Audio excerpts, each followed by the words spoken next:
नमस्कार दोस्तों, आप सभी लोगों का स्वागत है हमारे YouTube चैनल पे।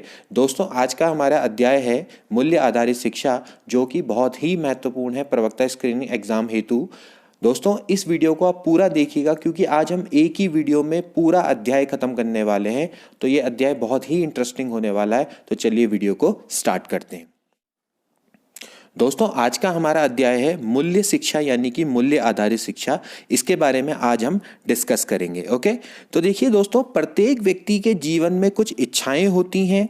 ओके, और व्यक्ति की भद्र कल्याणकारी यही इच्छाएं आकांक्षाएं मूल्य के रूप में संज्ञापित की जाती हैं। ओके, तो यानी कि मूल्य वह है जो कि मानव इच्छा की पूर्ति करता है। ओके, तो यह एक चिरस्थायी विचार है, यह एक विशिष्ट प्रकार का आचरण है अथवा जीवन का एक उच्चतम बिंदु इसको कहा जा सकता है। ओके, तो मूल्य को अनेक विद्वानों ने स्पष्ट करने का प्रयास किया है और कुछ परिभाषाएं हैं जिनके बारे में हम दोस्तों डिस्कस करते हैं। देखिए दोस्तों, गार्डन आल्पोर्ट ने एक परिभाषा दी है कि मूल्य एक विचार है जिस पर व्यक्ति वरीयता से कार्य करता है। तो गार्डन एल्पोर्ट का मानना है कि भाई मूल्य आपका एक विचार है जिस पर व्यक्ति हम कह सकते हैं उसको वरीयता देता है। इसी तरह से जॉन जे केन के अनुसार मूल्य वे आदर्श अवस्थाएं और मानक है जो किसी समाज या समाज के अधिकतर लोगों द्वारा अपनाया गया होता है। ये डेफिनेशन काफ़ी सटीक बैठती है कि मूल्य को इन्होंने एक आदर्श आइडल अवस्थाएं या स्टैंडर्ड माना है जो या किसी समाज या समाज के अधिकतर लोगों द्वारा अपनाया गया होता है। हम ज़्यादातर मूल्य को हम यही मानते हैं कि समाज के अधिकतर लोग इसको अपनाते हैं। ओके, इसके अलावा देखिए दोस्तों, लूमीज की जो डेफिनेशन है, मूल्य व्यवहार निर्धारक कारक हैं। ये बड़ी इंपॉर्टेंट डेफिनेशन है। पिछले प्रवक्ता स्क्रीनिंग एग्जाम में ये स्टेटमेंट आया था कि मूल्य व्यवहार निर्धारक कार्य है। ये किसके द्वारा दिया गया था? तो देखिए, लूमीज के द्वारा यह कथन कहा गया था, values are the determinants of behaviour. Okay, यानी ये आपके व्यवहार को निर्धारित करने वाले कारक हैं। ओके, तो बड़ी इंपॉर्टेंट डेफिनेशन है। यहाँ से आपको मूल्य की डेफिनेशन आई होप कि अच्छे से समझ में आ रही होगी। इसके अलावा देखिए, जॉर्ज गीजर ने भी डेफिनेशन दी है कि मूल्य मनुष्य की बलवती इच्छाओं के मध्य चुनाव का परिणाम है। ओके, तो इस तरह से काफ़ी जो शिक्षाविद हैं उन्होंने हम कह सकते हैं कि काफ़ी डेफिनेशन दी है मूल्य के बारे में। और हम ये कह सकते हैं कि भाई मूल्य के संबंध में जो प्रत्येक विचारक है वो अलग अलग दृष्टिकोण रखते हैं। ओके, दार्शनिक हैं, चाहे समाजशास्त्री हैं या मानव शास्त्री हैं, साहित्यकार हैं, मनोवैज्ञानिक हैं, उनका दृष्टिकोण मूल्य के स्पष्टीकरण में दिखता है कि भाई सबके मत क्या है, आपके भिन्न भिन्न है, यानी उनके बीच में मत भिन्नता आती है। ओके, तो इसका मतलब है कि इसके शाब्दिक अर्थ को भी जानना बहुत जरूरी है। मूल्य की ना सिर्फ डेफिनेशन, अभी तो हमने सिर्फ इसका अर्थ और स्वरूप जाना, सबसे पहले हम इसका शाब्दिक अर्थ के बारे में डिस्कस कर लेते तो शायद हम मूल्य को ज्यादा अच्छे से समझ पाए। ओके, अब देखिए दोस्तों, सबसे पहले हम बात करते हैं शाब्दिक अर्थ की। मूल्य आपका अंग्रेजी भाषा के शब्द वैल्यू से बना है। ओके, वैल्यू जो कि आपकी लैटिन भाषा के शब्द वोलेट या वेलेर से बना हुआ है। ओके, जबकि शब्दकोश के अनुसार इसका अर्थ होता है दाम, कीमत, गुण या विशेषता। ओके, इसी प्रकार से देखिए दोस्तों, मूल्य की जो उत्पत्ति है संस्कृत भाषा के शब्द मूल धातु के संग जब य प्रत्यय जोड़ा जाता है तो तब जाके इसकी उत्पत्ति होती है। तो उसका भी अर्थ अगर शब्दकोश के अनुसार देखा जाए तो कीमत या दाम है। तो भाई यहाँ से चीज स्पष्ट हो जाती है कि मूल्य किसी वस्तु की कीमत, क्षमता या उपयोगिता है। ओके, जो मानव की आवश्यकताओं और इच्छाओं को संतुष्टि प्रदान करती है। ओके दोस्तों, प्रत्येक व्यक्ति के लिए मूल्य अलग अलग हो सकता है। जैसे कि आपने देखा होगा कि मेडिकल स्टोर पे अनेक दवाइयाँ होती हैं, लेकिन प्रत्येक व्यक्ति अपने अपने रोग के अनुसार दवा खरीदता है। ओके, तो वो उसके लिए मूल्य रखती है, यानी जिस दवा जो उसको रोग हुआ होगा तो वही तो दवाई उसके लिए वैल्यू करेगी ना। ओके, किंतु कभी कभी ऐसी स्थिति भी आ जाती है कि भाई सभी व्यक्ति अगर उसी रोग से संक्रमित हो जाएं तो एक ही दवा का सेवन करने लगते हैं सभी के सभी, और वह सभी के लिए मूल्य रखने लगती है। इसीलिए दोस्तों, मूल्य के स्वरूप और व्यक्तियों की इच्छा संतुष्टि पर यह निर्भर है कि वह मूल्य को किस रूप में ग्रहण करें। ओके, किंतु दोस्तों, यह तो निश्चित तौर पे कहा जा सकता है कि ऐसे मूल्य जो सभी की इच्छा संतुष्टि करें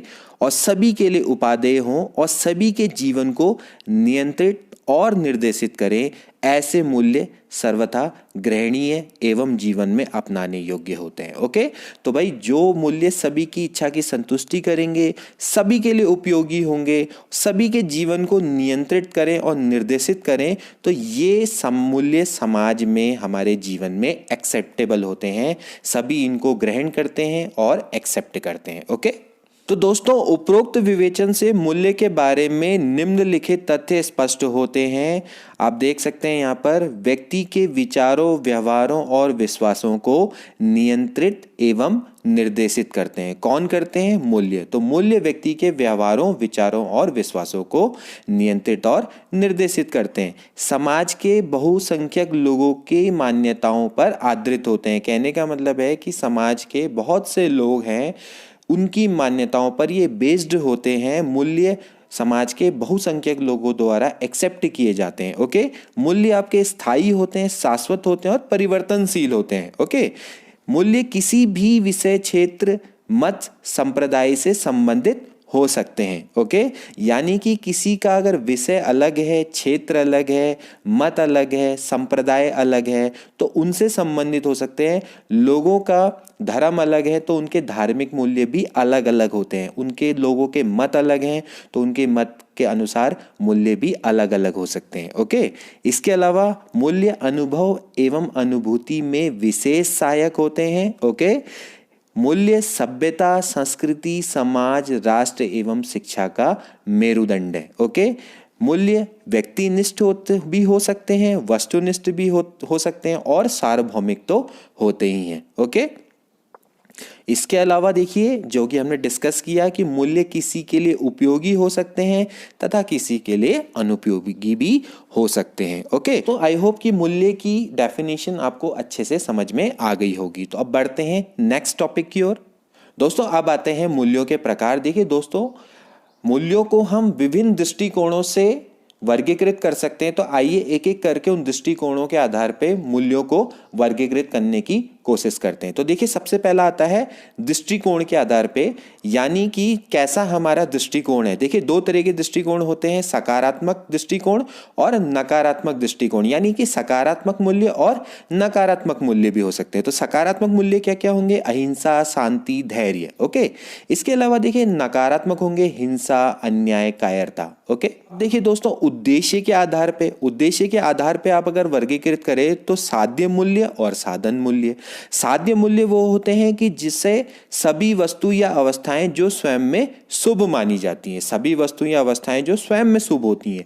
लेकिन साधन वो है कि जो अपने आप में शुभ ना हो लेकिन किसी अन्य वस्तु के साधन के रूप में शुभ माना जाता है। ओके, इसके बाद देखिए दोस्तों, विषय क्षेत्र के आधार पर भी हम मूल्यों को इस तरीके से वर्गीकृत कर सकते हैं। देखिए, सबसे पहले आते हैं सामाजिक मूल्य। सामाजिक मूल्य के अंतर्गत देखिए दोस्तों, अधिकार है, न्याय है, कर्तव्य, ये सारी चीजें आती हैं। ओके, इसके बाद देखिए अगले आते हैं मानवीय मूल्य या मानव मूल्य से भी हम इसको संबोधित कर सकते हैं। ओके, तो मानवीय मूल्य में देखिए दो तरह के मूल्य होते हैं, एक होते हैं नैतिक मूल्य और दूसरे होते हैं आध्यात्मिक मूल्य। देखिए, नैतिक मूल्य में आपके क्या क्या आते हैं? न्याय और ईमानदारी की बातें होती हैं। आध्यात्मिक में हमारा क्या होता है कि भाई शांति से रहो, प्रेम से रहो, अहिंसा से रहो। ओके, तो नैतिक और आध्यात्मिक किसके अंदर आते हैं? मानवीय मूल्य के अंदर आते हैं। इसी तरह से अगले दोस्तों होते हैं मनोवैज्ञानिक मूल्य, इसमें प्रेम और दया आ जाती है। ओके, भौतिक मूल्य में आपका जैसे भोजन है, मकान है, वस्त्र है। ओके, इसके अलावा सौंदर्यात्मक मूल्य में आपकी प्रकृति आ जाती है, कला आ जाती है और मानव जीवन के जितने भी सौंदर्य मूल्य हैं वो इसके अंतर्गत आते हैं। तो विषय क्षेत्र के आधार पे इस तरीके से हम मूल्यों को वर्गीकृत कर सकते हैं। अब बारी आती है दोस्तों कार्य क्षेत्र के आधार पे। देखिए, कार्य क्षेत्र के आधार पे एक होते हैं राजनीतिक मूल्य। राजनीतिक मूल्य में ईमानदारी, सेवा भाव आती है। इसके अलावा देखिए न्यायिक मूल्य आते हैं। न्यायिक मूल्य में आपकी सत्यनिष्ठा होनी चाहिए, निष्पक्षता होनी चाहिए। व्यावसायिक मूल्य के अंदर क्या आते हैं कि आपकी क्या क्या जवाबदेही है, जिम्मेदारी और सत्यनिष्ठा तो आएगा ही। ओके, तो राजनीतिक मूल्य में आप राजनीति में जैसे जाते हैं तो आप ईमानदारी से काम करिए, आप सेवा भाव का कार्य करिए। ओके, ये तो एक्सपेक्टेड किया जाता है। न्यायिक में कि आप सत्यनिष्ठ रहेंगे, आप निष्पक्ष रहेंगे, आपके अंदर ट्रांसपेरेंसी रहेगी, आपके अंदर अनबायसनेस रहेगी। व्यावसायिक में आपकी जवाबदेही है, जिम्मेदारी है और सत्यनिष्ठा तो है ही। ओके, तो दोस्तों इस प्रकार हमने अभी डिस्कस किया कि किस तरीके से हम मूल्यों को वर्गीकृत कर सकते हैं। ओके, अब सबसे पहले डिस्कस करते हैं सामाजिक मूल्य के बारे में। देखिए सामाजिक मूल्य क्या होते हैं। देखिए वे मानक हैं जिनके द्वारा हम किसी वस्तु, व्यवहार, लक्ष्य, साधन, गुण आदि को अच्छा, बुरा, उचित या अनुचित, वांछित या अवांछित ठहरा सकते हैं। ओके, इन्हें हम उच्च स्तरीय मानदंड भी कह सकते हैं। तो ये सामाजिक मूल्य वो स्टैंडर्ड हैं जिनके द्वारा हम किसी वस्तु को या व्यवहार को या हमारा कोई लक्ष्य अगर हमने पाल रखा है या हम कोई साधन उपयोग कर रहे हैं या कोई हमारे अंदर कोई गुण है तो उसको हम अच्छा कहें या बुरा कहें। ओके, उचित कहें उस व्यवहार को या अनुचित कहें, वांछित कहें उसको या अवांछित कहें। तो इन स्टैंडर्ड के आधार पर तो हम इसको माप सकते हैं। ओके, तो इन्हें हम क्या बोलते हैं, उच्च स्तरीय मानदंड भी कह सकते हैं। ओके, तो कोई दोस्तों अगर कोई वस्तु है हम उसको कैसे बोलेंगे कि अच्छी है, बुरी है, या ये हमारा व्यवहार उचित या अनुचित है, हमने जो लक्ष्य है वो वांछित है या अवांछित है। ओके, या गुण हमारा अच्छा है या बुरा है। तो कि कोई ना कोई तो स्टैंडर्ड होगा ना, तो वो जो स्टैंडर्ड है वही आपका क्या है, सामाजिक मूल्य है। इसके अलावा देखिए दोस्तों हम सामाजिक मूल्य को और भी अच्छे तरीके से समझें तो सामाजिक मूल्य वे आदर्श हैं जो सामाजिक जीवन में, आचरण में अभिव्यक्त होते हैं। ओके, तो सामाजिक जीवन, क्योंकि मनुष्य एक सामाजिक प्राणी है, तो हमारे जो सामाजिक जीवन में हम जैसा आचरण करते हैं वो जो हमारी अभिव्यक्ति होती है वही हमारे सामाजिक मूल्य है। ओके, तो अगर ये इसको अगर हम आदर्श रूप में दिखाएं तो ये हमारे आचरण में अभिव्यक्त होते हैं। ओके, सामाजिक जीवन के आचरण में अभिव्यक्त होते हैं। इसके अलावा देखिए दोस्तों हम सामाजिक मूल्य को और भी अच्छे तरीके से समझे तो सामाजिक मूल्य उन उद्देश्यों, सिद्धांतों अथवा विचारों को कहते हैं जिनको समाज के अधिकांश सदस्य अपने अस्तित्व के लिए आवश्यक समझते हैं। ओके, और जिनकी रक्षा के लिए बड़े से बड़ा बलिदान करने को तत्पर रहते हैं। तो कितनी अच्छी डेफिनेशन है। देखिए सामाजिक मूल्य उन उद्देश्यों या सिद्धांतों अथवा विचारों को कहा जाएगा जिनको समाज के अधिकांश सदस्य अपने अस्तित्व के लिए आवश्यक मानते हैं। ओके, यानी अब अधिकांश सदस्यों को अगर अब चाहिए कि हमारा अस्तित्व बना रहे तो ये सामाजिक मूल्य वो उद्देश्य या सिद्धांत हैं या वो विचार हैं। ओके, और उनकी रक्षा के लिए वो बड़े से बड़ा बलिदान भी करने को तैयार रहते हैं। जैसे कि मातृभूमि, जैसे हम मानते हैं कि हमारी मातृभूमि है, राष्ट्रगान है, धर्मनिरपेक्षता है, प्रजातंत्र है, ये हमारे दोस्तों सामाजिक मूल्य के अंतर्गत आते हैं। हमारे दोस्तों संविधान में भी इनका वर्णन किया गया है। तो आप देख सकते हैं कि भाई सामाजिक मूल्य कितने महत्वपूर्ण है। दोस्तों मूल्य के आधार पर ही हमें यह पता चलता है कि समाज में किस चीज को अच्छा अथवा बुरा समझा जाता है। ओके, अतः सामाजिक मूल्य मूल्यांकन का भी प्रमुख आधार है। तो देखिए दोस्तों अगर आप इवैल्यूएशन करना है आपने तो हमें पता कैसे लगेगा कि भाई कोई चीज़ अच्छी है बुरी। जैसे कि अभी हमने ऊपर डिस्कस किया कि कोई चीज़, कोई व्यवहार हमारा अच्छा है या बुरा है, तो मूल्यों के आधार पर ही हमें पता चलता है। तो एक तरीके से ये क्या आपका एक मानक है, यानी कि स्टैंडर्ड है। तो एक तरीके से हम इसको ये भी कह सकते हैं कि ये मूल्यांकन का प्रमुख आधार है। तो दोस्तों ये है सामाजिक मूल्य। इसके बाद देखिए दोस्तों सामाजिक मूल्य की विशेषताएं। सामाजिक मूल्य की विशेषताओं के बारे में डिस्कस करते हैं। देखिए दोस्तों सामाजिक मूल्य हमेशा सामूहिक होते हैं। ओके, इसके बाद ये आपके क्या है, सामाजिक मानक है। ओके, यानी मनुष्य को आपने समाज में रहना है तो समाज में जो आप कार्य करते हैं वो अच्छे हैं या बुरे हैं, ओके, उचित हैं या अनुचित हैं, उनके बारे में ये आपका एक तरीके का सामाजिक स्टैंडर्ड है।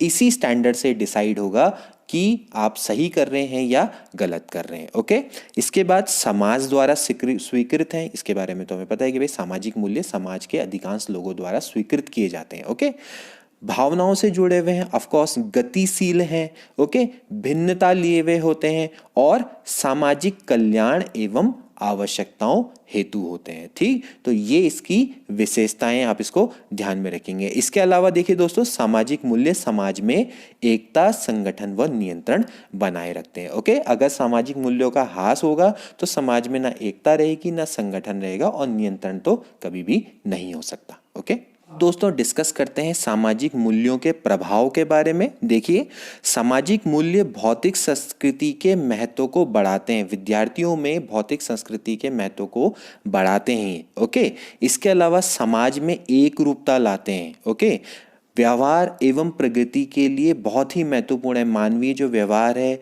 उसकी प्रगति के लिए बहुत ही महत्वपूर्ण माने जाते हैं। ओके, इसके अलावा सामाजिक भूमिकाओं को निर्देशन प्रदान करते हैं। ओके, सामाजिक संगठन व एकीकरण में सहायक। हमने पहले ही बोला कि आपके अंदर अगर सामाजिक मूल्य है तो एक रूपता आती है, एकता होती है और समाज में ये लोगों को संगठित किए रहते हैं। ओके, और साथ में नियंत्रण भी रखते हैं। सामाजिक क्षमता का मूल्यांकन पता लग होता है। ओके, इसके अलावा सामाजिक नियंत्रण में सहायक, जैसा कि हमने डिस्कस किया, मानव आवश्यकताओं की पूर्ति में सहायक होते हैं। ओके, मानवीय मूल्यों एवं आदर्शों के स्रोत होते हैं। ओके, और इसके अलावा देखिए व्यक्तित्व का निर्माण, जो कि बहुत इंपॉर्टेंट है कि आपकी पर्सनैलिटी का निर्माण मानवीय मूल्य या हम कह सकते हैं सामाजिक मूल्य करते हैं। तो सामाजिक मूल्यों का ये प्रभाव आपके जीवन में पड़ता है। दोस्तों अब आता है टॉपिक मूल्य शिक्षा की अवधारणा, यानी कि कॉन्सेप्ट ऑफ वैल्यू एजुकेशन। देखिए दोस्तों, मूल्य शिक्षा एक व्यापक और विवादग्रस्त विषय मान सकते हैं। ओके, विवादग्रस्त मैं इसलिए बोलूंगा इसको क्योंकि मूल्य शिक्षा के संबंध में मूल्यविदों में मतैक्य नहीं हो पाया। ओके, यानी कि उनके मत एक नहीं है। सबने देखा, आपने डिफरेंट अपनी तरह से डेफिनेशन दी है। ओके, और ना ही मूल्य शिक्षा की कोई ठोस धरातल है। ओके दोस्तों, मूल्यों की सूची, उनके शिक्षण पाठ्यक्रम के संबंध में अभी तक भ्रम की स्थिति बनी हुई है। ओके दोस्तों, मूल्य शिक्षा को व्यापक और विस्तृत इसलिए कहा जाता है क्योंकि इस पे कई सारे शिक्षाविदों ने, धार्मिक सद्ग्रंथों ने, मूल्य मीमांसकों ने अपने अपने दृष्टिकोण से मूल्य शिक्षा में परिभाषा देने की कोशिश करी है या मूल्य शिक्षा को समझाने की कोशिश की है। ओके, लेकिन फिर भी हम यहाँ पर एक तरीके से डिस्कस कर लेते हैं कि क्या क्या विचारधाराएं हैं लोगों की मूल्य शिक्षा के बारे में। तो देखिए दोस्तों, सबसे पहले हम यहाँ पर है प्रथम विचारधारा। तो पहली विचारधारा क्या होती है? पहली विचारधारा के लोग ये मानते हैं कि मूल्य शिक्षा धार्मिक, आध्यात्मिक, नैतिक, चारित्रिक शिक्षा का प्रतिरूप है। ओके, तो मूल्य शिक्षा आपको धार्मिक, आध्यात्मिक, नैतिक, चारित्रिक शिक्षा देती है। ये इसका मतलब है, यानी एक उसका प्रतिरूप है, यानी उसका एक मॉडल है। ओके, तो देखिए दोस्तों, हमारे देश में समय समय पर जो आयोग गठित हुए थे या समितियां गठित हुई थी, उन्होंने मूल्य को या मूल्य शिक्षा को इसी संदर्भ में ग्रहण किया। तो देखिए, इस क्रम में सबसे पहले आपको याद हो तो मैंने अपनी पहली वीडियो में विश्वविद्यालय शिक्षा आयोग के बारे में बताया था। विश्वविद्यालय शिक्षा आयोग 1948 में गठित हुआ था, 1949 में इसने अपनी रिपोर्ट दी थी। तो उसने भी छात्रों को मूल्य शिक्षा देने की संस्तुति करी थी कि उन्होंने कहा था कि हम छात्रों में मूल्य पैदा करें। ओके, और इसके अलावा देखिए श्री प्रकाश समिति है, 1959 में गठित हुई थी, 60 में इसने अपनी रिपोर्ट दी। और इसके अलावा देखिए राष्ट्रीय शिक्षा आयोग यानी कोठारी आयोग ने भी मूल्य शिक्षा को धार्मिक एवं नैतिक शिक्षा से संबंध करके इसके संबंध में महत्वपूर्ण अनुशंसा की थी। इसका मतलब ये है कि ये उसी विचारधारा के लोग थे कि इनका मानना था कि मूल्य शिक्षा धार्मिक, आध्यात्मिक, नैतिक, चारित्रिक शिक्षा का प्रतिरूप है। ओके, तो ये इनकी विचारधारा है, ये इस विचारधारा के लोग थे। ओके, अब इसके बाद देखिए दोस्तों, दूसरी विचारधारा के लोग क्या कहते हैं? दूसरी विचारधारा के लोग ये मानते हैं कि मूल्य शिक्षा सद्गुणों की शिक्षा है। देखिए, बड़ा इंपॉर्टेंट, मूल्य शिक्षा सद्गुणों की शिक्षा है। इस विचारधारा के आदि प्रवर्तक प्लेटो हैं।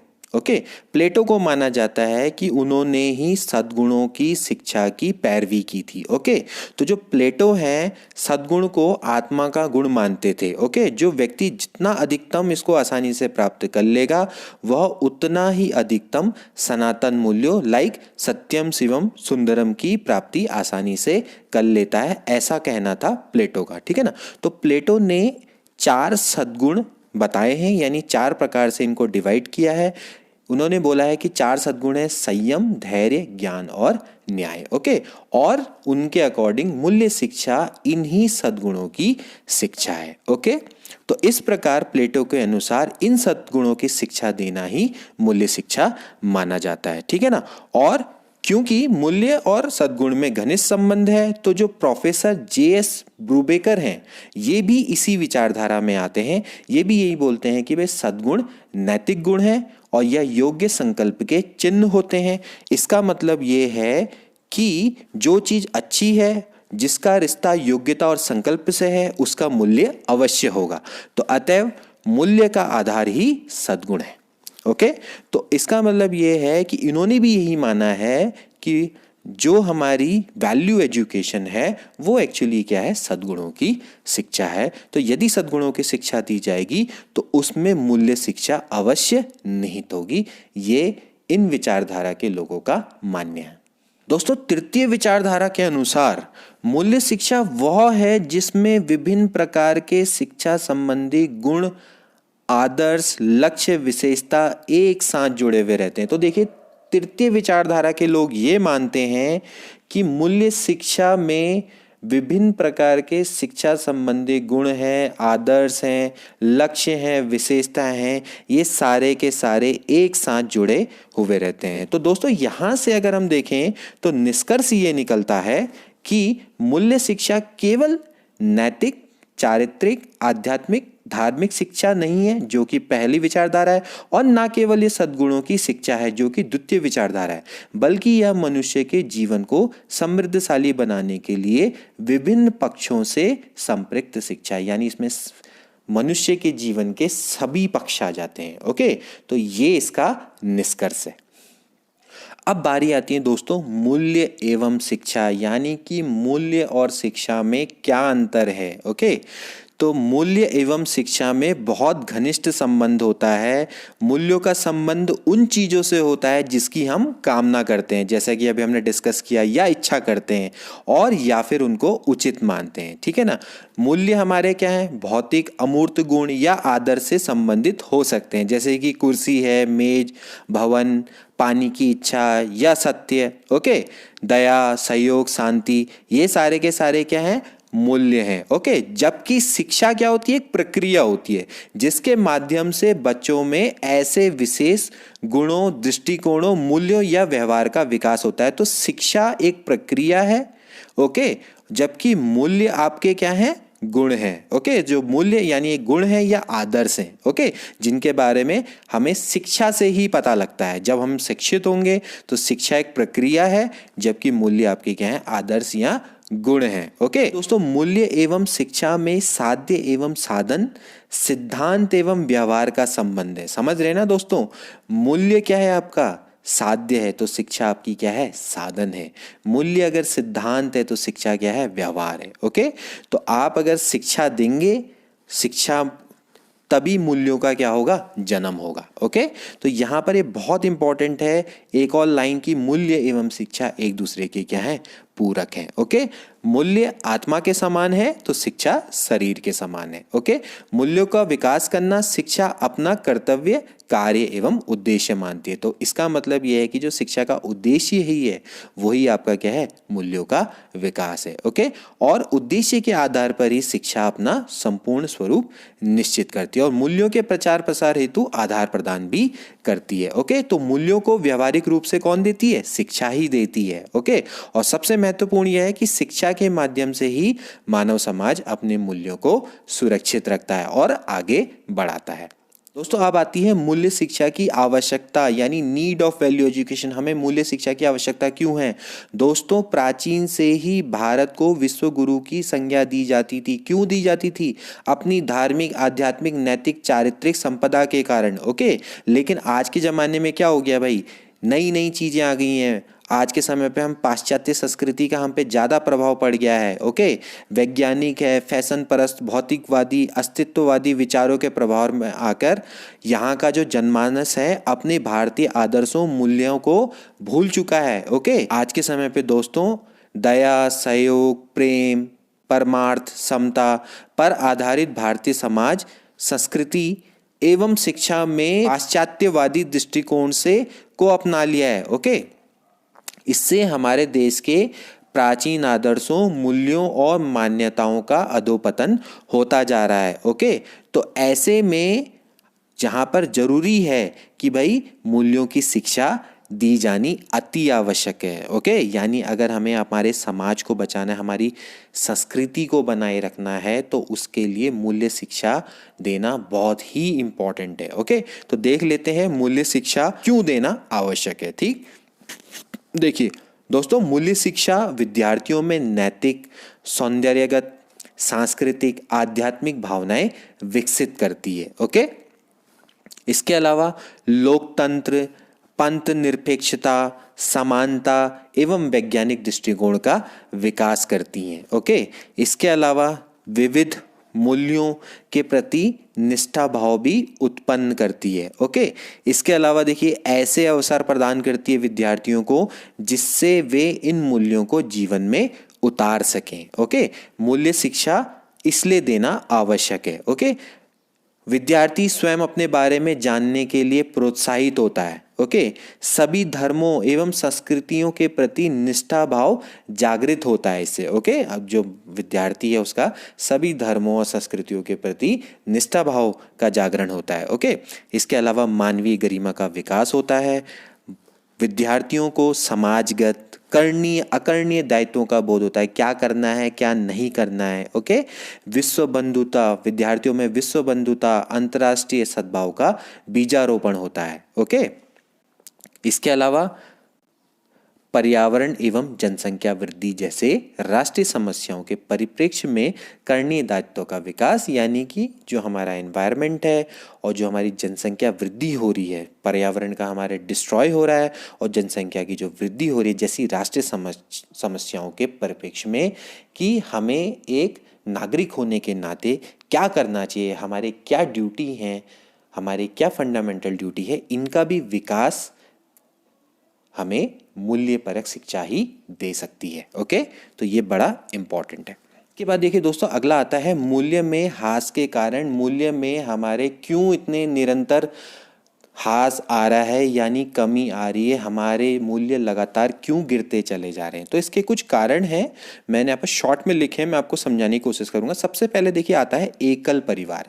देखिए दोस्तों, आज के समय पे हम एकल परिवार में रहते हैं, यानी जिसमें सिर्फ माँ बाप होते हैं और बच्चे होते हैं। ठीक है ना, मनुष्य को ज़्यादातर जो मूल्य हैं, मानवीय मूल्य हैं, अपने पीढ़ी दर पीढ़ी हस्तांतरित होते हैं, यानी कि हमारे जो दादा दादी हैं, नाना नानी हैं, वो हमें ज़्यादातर मूल्यों को सिखाते हैं। लेकिन आज की जो आधुनिक पीढ़ी है वो अपने बच्चों को मूल्य देने में या मूल्य हस्तांतरित करने में नाकाम है। ओके, तो एकल परिवार भी एक बहुत बड़ी वजह है कि जो मानवीय मूल्यों का विकास नहीं हो पा रहा है। ओके, तो इसके कारण मूल्यों में बच्चों में लगातार ह्रास होता जा रहा है। बच्चे ये समझ नहीं पा रहे हैं कि क्या चीज़ गलत है और क्या चीज़ राइट है। ओके, माँ बाप ज़्यादातर अपने क्या होते हैं, ड्यूटी में गए होते हैं और बच्चे घर में बैठ के मोबाइल या इंटरनेट का प्रयोग करके उसमें भड़काऊ चीज़ें या अश्लील चीज़ों का उपयोग करते हैं, देखते हैं और उनसे उनके मूल्यों का लगातार पतन होता चला जा रहा है। ओके, इसके बाद दूसरा देखिए शिक्षा नीति। देखिए हमारे देश की शिक्षा नीति भी कहीं ना कहीं इसके लिए बहुत ज़्यादा जिम्मेदार है, जो हमारे विद्यार्थियों में मूल्यों का ह्रास लगातार होता जा रहा है। क्यों? क्योंकि आज के समय पे हमारी जो शिक्षा है वो ज़्यादा से ज़्यादा अंक अर्जित करने पर है। ओके, उसका मूल्यपरक शिक्षा से ज़्यादा कोई वास्ता नहीं है। ज़्यादा से ज़्यादा हम क्या पाना चाहते हैं, हम अंक पाना चाहते हैं, हम नंबर ज़्यादा चाहते हैं। 95%, 96%, 98%, इससे नीचे तो चाहिए ही नहीं। आपने सिर्फ आप मशीन की तरह काम कर रहे हैं, आपने बस एग्ज़ाम पास करना है, डिग्री लेनी है, अंक ज़्यादा से ज़्यादा हासिल करनी है और नौकरी हासिल करनी है, यानी रोजगार परक शिक्षा हो चुकी है। आपको सिर्फ रोजगार से मतलब है, आपके अंदर मानवीय मूल्यों का कोई भी, हम कह सकते हैं कोई भी स्थान नहीं रहेगी। आपके अंदर मानवीय मूल्यों का पतन लगातार होता चला जा रहा है। तो ये भी आपका क्या है, मूल्यों में ह्रास का कारण है। ओके, तो आज की जो हमारी शिक्षा है वो रोजगार परक शिक्षा है। ओके, यानी सिर्फ आपको रोजगार से संबंधित है, किसी का बुरा हो भला हो इससे आदमी को कोई लेना देना नहीं है। ओके, इसके अलावा देखिए टीवी सिनेमा का प्रचलन। देखिए मैंने अभी जैसे डिस्कस किया कि भाई टीवी सिनेमा में आज के समय में भी बहुत ही हम कह सकते हैं आपराधिक चीज़ें या कुछ ऐसे नाटक हैं या कुछ ऐसी अश्लील चीज़ें आती हैं जिनसे भी मानवीय मूल्यों का लगातार ह्रास होने में लगा हुआ है। ओके, तो इससे भी जैसे आज का सिनेमा देख सकते हैं, आज का सिनेमा मानवीय मूल्यों को लगातार गिराता चला जा रहा है, बच्चों में एथिक्स नहीं रह गए हैं। ओके, तो ये भी हम कह सकते हैं मूल्य में ह्रास होने का एक कारण है। सामाजिक मीडिया तो सबसे बड़ा इस समय पे मूल्यों के ह्रास का कारण है। लाइक फेसबुक है, ट्विटर है, और क्या कहते हैं इंस्टाग्राम। आप ये देख सकते हैं कि यहाँ पर किस तरीके से जो बुराई है या नफरत है वो फैलाई जाती है, किस तरीके से यहाँ पर अश्लीलता और क्या कहते हैं विचारों का लगातार अधोपतन होता चला जा रहा है। ओके, तो इससे भी मानव के मूल्यों में लगातार ह्रास होता चला जा रहा है। हम ये मान लेते हैं कि भाई जो भी चीज़ इंटरनेट पे आई है हम उसको सच मान लेते हैं और हम उसी तरीके से यानी पाश्चात्य सभ्यता को अपनाने की कोशिश करते हैं। ये भी नहीं सोचते हैं कि क्या चीज़ ये सही है या गलत है, क्या ये हमारी भारत की प्राचीन संस्कृति के जो मापदंड है या जो हमारा भारत है जो जिस आधार पे विश्व गुरु बना था, क्या ये उसके पतन का कारण बनेंगे, उनको भी ना सोचते हुए हम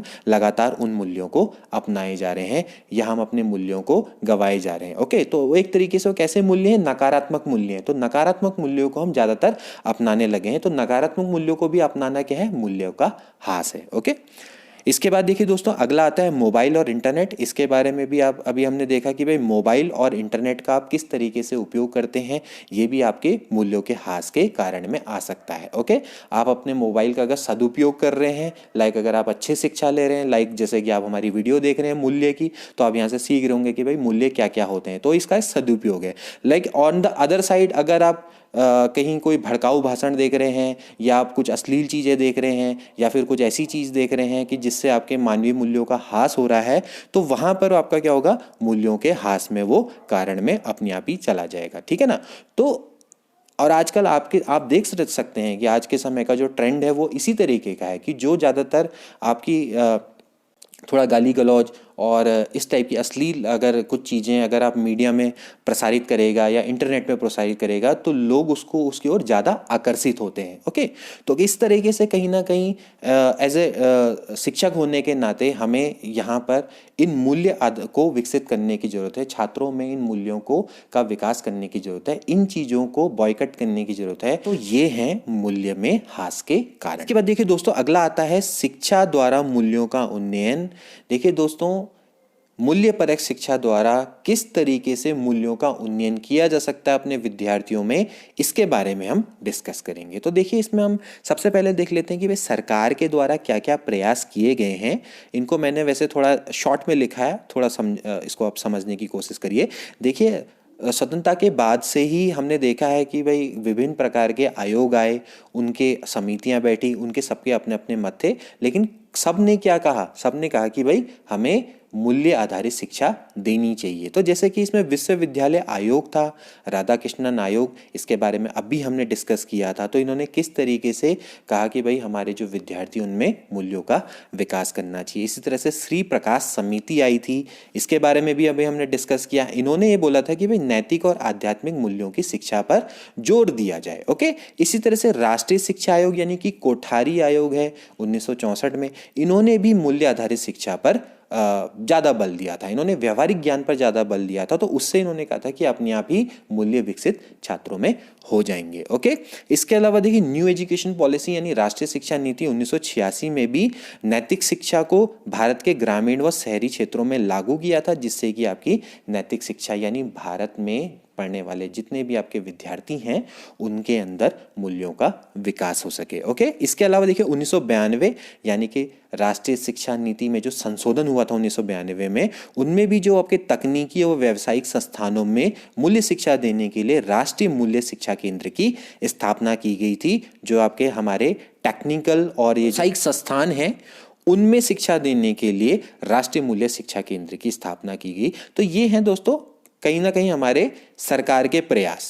अब देखिए दोस्तों, प्रमुख पाठ्य सहचारी क्रियाएं एवं संसाधन जिनके द्वारा या जिनकी शिक्षा के द्वारा हम मूल्यों का उन्नयन कर सकते हैं। ओके, तो ये बड़ी इंपॉर्टेंट है। यहाँ पर मैंने इनके बारे में डिटेल में नहीं लिखा है, मैं बस आपको हेडिंग बताऊंगा, उससे आप इस चीज़ों को समझते चले जाएंगे। ओके, सबसे पहले देखिए प्रार्थना सभा।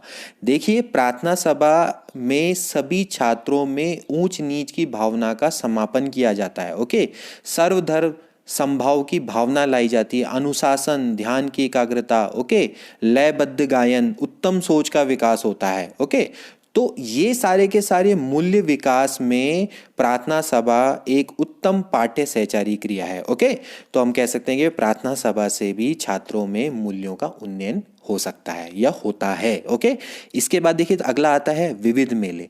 तो विद्यालय में समय समय पर अगर धार्मिक मेलों का आयोजन हो, धार्मिक उत्सवों का आयोजन हो, विविध धर्मों से के संदर्भ में हो, अगर वो ऐसा नहीं कि बस एक ही धर्म के हो रहे हैं, कहने का मतलब है कि जितने भी धर्म हैं उनको सबको समानता दी जाए। ओके, इसके अलावा अगर विद्यार्थियों में विविध धर्मों की मान्यताओं, आदर्शों, मूल्यों के बारे में अगर जानकारी अगर उनको मिले तो उनसे भी क्या होगा कि उनके अंदर मूल्यों का उन्नयन होगा, यानी मूल्यों का विकास होगा। ठीक, अतः दोस्तों विज्ञान मेला है, कृषि मेला है, सामाजिक मेला है, ये सभी क्या करते हैं, मूल्यों के विकास में योगदान करते हैं। ओके, इसके बाद अगला आता है दोस्तों महापुरुषों की जयंतियां। हमारे देश में दोस्तों अनेक विभूतियों ने जन्म लिया है, ठीक, जो अपने कल्याणकारी मानवतावादी कृत्यों के कारण महापुरुष के रूप में अमर हो गए। दोस्तों ऐसे ही महापुरुषों के बारे में, जैसे कि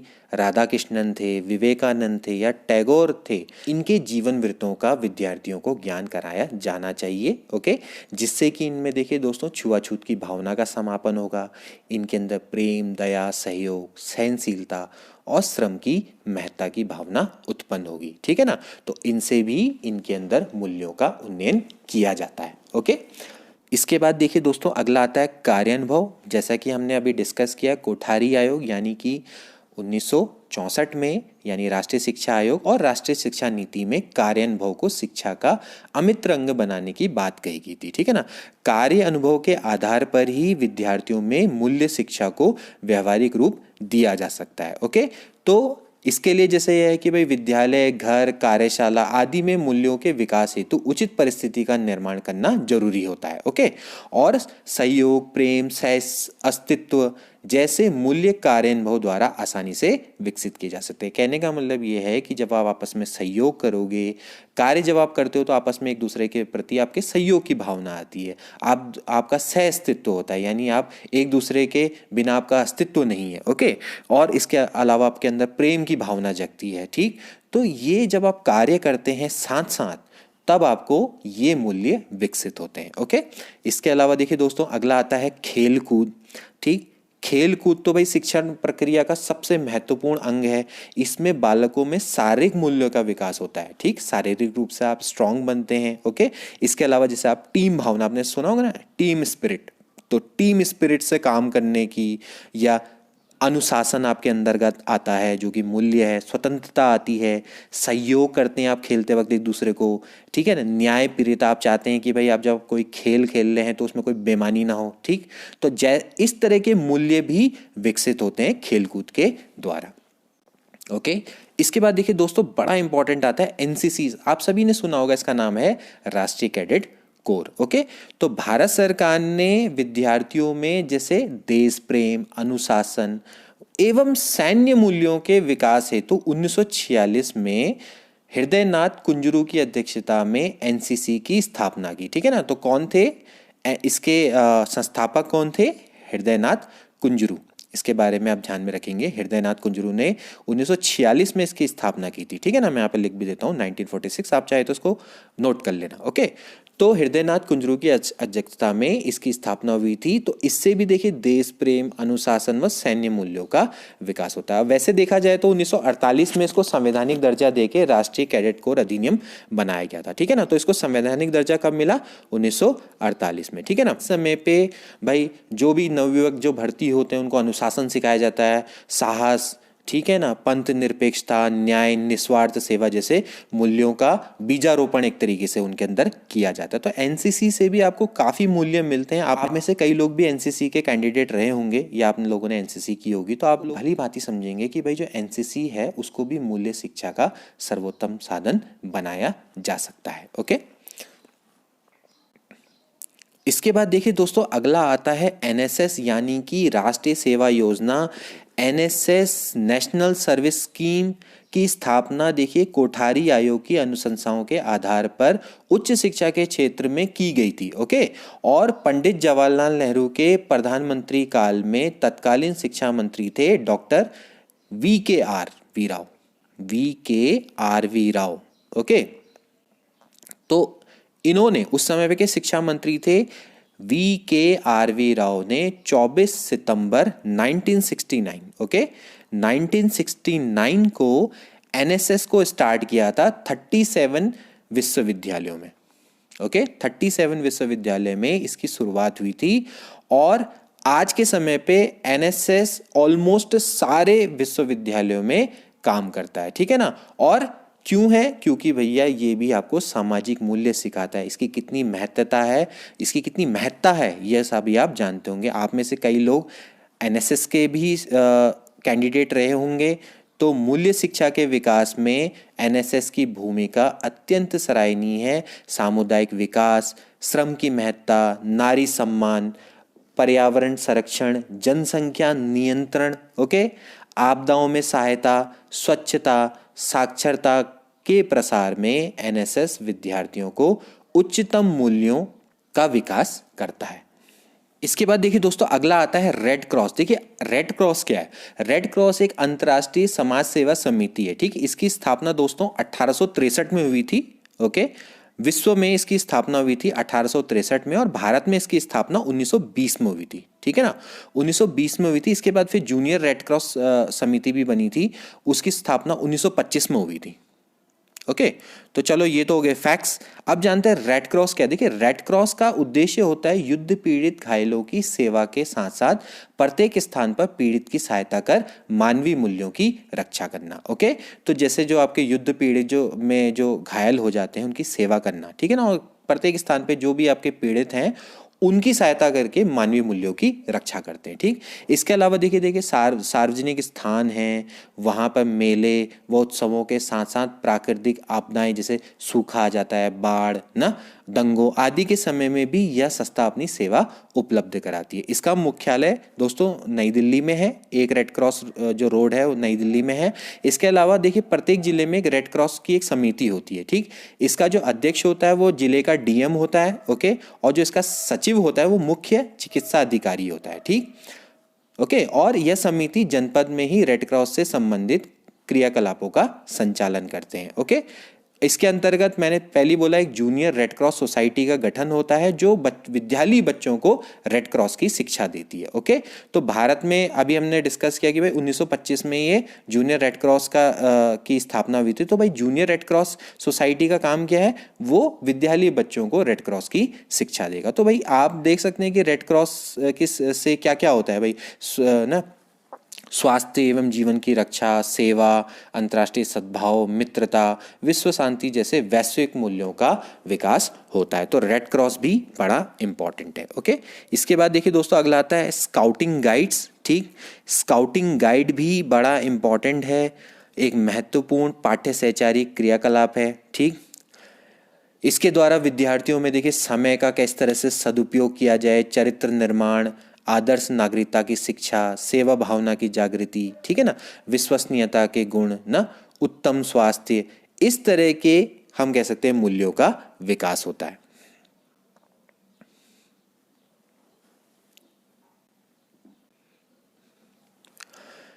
इसके बाद देखिए दोस्तों अगला आता है राष्ट्रीय पर्व। राष्ट्रीय पर्व में जैसे आपके 15 अगस्त है, 26 जनवरी है, 2 अक्टूबर जैसे अनेक राष्ट्रीय पर्वों का आयोजन कर संवैधानिक एवं राष्ट्रीय मूल्यों का विकास किया जाता है। ओके, इसके बाद देखिए अगला आता है दोस्तों छात्र संघ। आज के समय पे तो भैया प्रत्येक विश्वविद्यालय महाविद्यालय में एक छात्र संघ होता ही है। ठीक है ना, अब छात्र संघ वो किस तरीके से काम कर रहा, वहीं से आपका क्या होगा, मूल्यों का विकास होगा। ठीक, जैसे सपोज करो कोई छात्र संघ है, वो विविध मूल्यवादी सभाएं या कार्यशालाएं या संभाषणों का, विद्वानों के संभाषणों का आयोजन कर छात्रों में मूल्यों के प्रति उचित दृष्टिकोण को का विकास कर सकता है। ओके, ठीक। तो इस तरीके से हम कह सकते हैं कि भाई छात्र संघ भी बड़ा इंपॉर्टेंट है, कि छात्र संघ भी शिक्षा के में मूल्यों के उन्नयन के लिए बहुत ही इम्पॉर्टेंट है।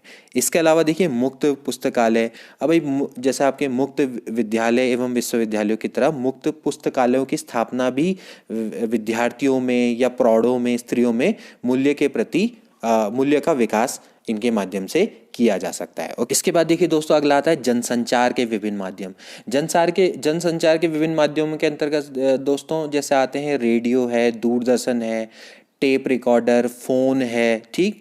इसका प्रयोग करके भी आप महिलाओं, पुरुषों, बाल, प्रौढ़, शहरी, ग्रामीण, ठीक है ना, अमीर, गरीब तक मूल्यवादी दृष्टिकोण और सभी प्रकार के मूल्य शिक्षा का संचार किया जा सकता है। ओके, इसके बाद देखिए अगला आता है दोस्तों सेमिनार और वर्कशाला, ठीक है ना। सेमिनार और वर्कशाला का आयोजन करके भी आप विद्यालय में समय समय पर मूल्य शिक्षाओं को हम क्या कह सकते हैं, मूल्य शिक्षा का हम विकास कर सकते हैं, यानी मूल्यों का हम उत्पादन कर सकते हैं। ओके, या मूल्यों का हम उन्नयन कर सकते हैं। ओके, इसके अलावा देखिए दोस्तों नृत्य, संगीत, ड्रामा, पेंटिंग प्रतियोगिता का आयोजन करके भी मूल्यों को विकसित किया जा सकता है। ओके, इसके अलावा देखिए भ्रमण आयोजन, ठीक।